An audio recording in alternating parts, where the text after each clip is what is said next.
दोस्तों, अक्सर हम ये जानने के लिए बहुत ही उत्सुक रहते हैं कि कैसे हमारी इस धरती, हमारा ये ब्रह्मांड और हमारा ये सौरमंडल जन्मा।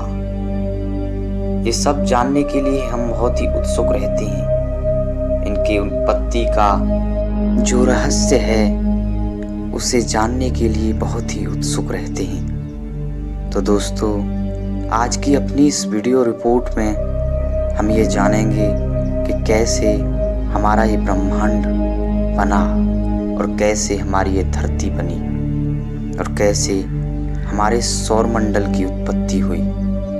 तो हेलो दोस्तों, मैं हूँ गणेश पचौरी और आपका स्वागत करता हूँ मेरे YouTube चैनल रहस्य वर्ल्ड में। दोस्तों, हमारे इस ब्रह्मांड की उत्पत्ति आज से लगभग 13.8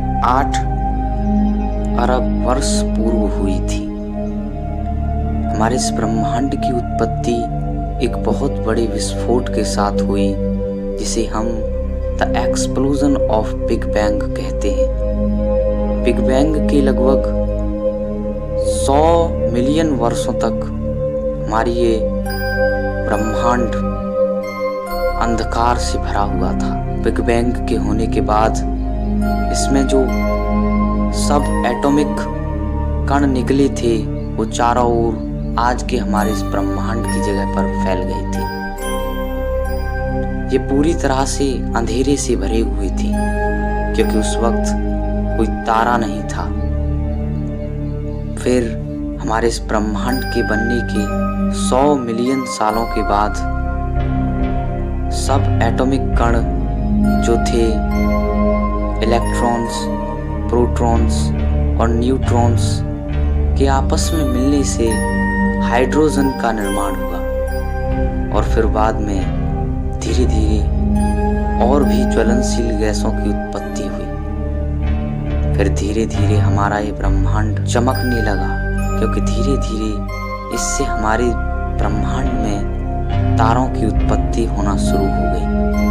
तो दोस्तों, इस तरह से हमारा ये ब्रह्मांड में तारों की उत्पत्ति हुई। तो अब हम बात करते हैं अपने सौरमंडल की उत्पत्ति की ओर। हमारे सौरमंडल की उत्पत्ति सूर्य की उत्पत्ति के साथ ही हुई। तो हमारे सूर्य की उत्पत्ति आज से लगभग 4.6 मिलियन ईयर्स पहले हुई थी।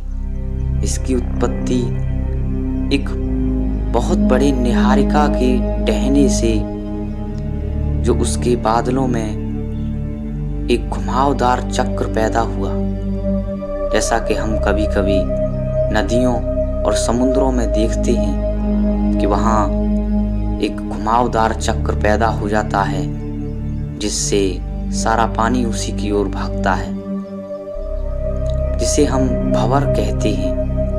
निहारिका के उन बादलों में भी ऐसा ही एक भंवर का निर्माण हो गया, जिससे निहारिका के वो बादल उसी की ओर भागने लगे। फिर धीरे धीरे वहाँ रगड़ और घूर्णन से ऊर्जा की उत्पत्ति होना शुरू हो गई, जिससे कई हजार सालों के लंबे क्रम में हमारे सूरज की उत्पत्ति हुई। हमारे सूरज की उत्पत्ति होने के बाद में बची हुई निहारिका से बाकी के ग्रहों का निर्माण हुआ।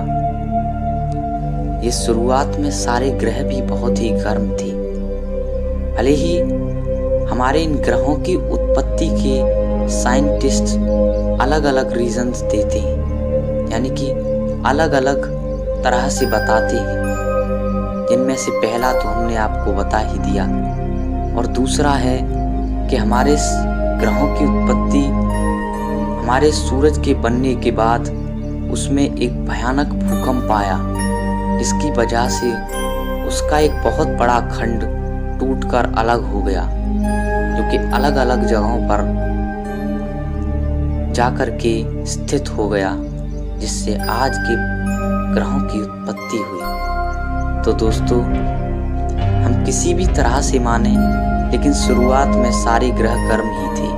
अलग अलग स्थिति पर होने के कारण अलग अलग तरह से ठंडा होना शुरू हो गए, जो सूरज के ज़्यादा करीब थे वो धीरे, और जो सूरज के ज़्यादा दूर थे वो जल्दी जल्दी ठंडा होना शुरू हो गए। इसी क्रम में हमारी ये धरती भी ठंडा होना शुरू हुई, और फिर समय के साथ इस पर पानी आया और जीवन की शुरुआत भी हुई। तो दोस्तों, हमने अपनी इस वीडियो में आपको बताया कि कैसे हमारे इस ब्रह्मांड और हमारे इस सौरमंडल और सूर्य की उत्पत्ति हुई। तो दोस्तों, अगर आपको हमारा ये वीडियो पसंद आया हो तो इसे लाइक, शेयर और हमारे इस चैनल को सब्सक्राइब करना मत भूलिए। हमारे इस वीडियो पर अंत तक बने रहने के लिए आपका बहुत बहुत धन्यवाद। Thank you.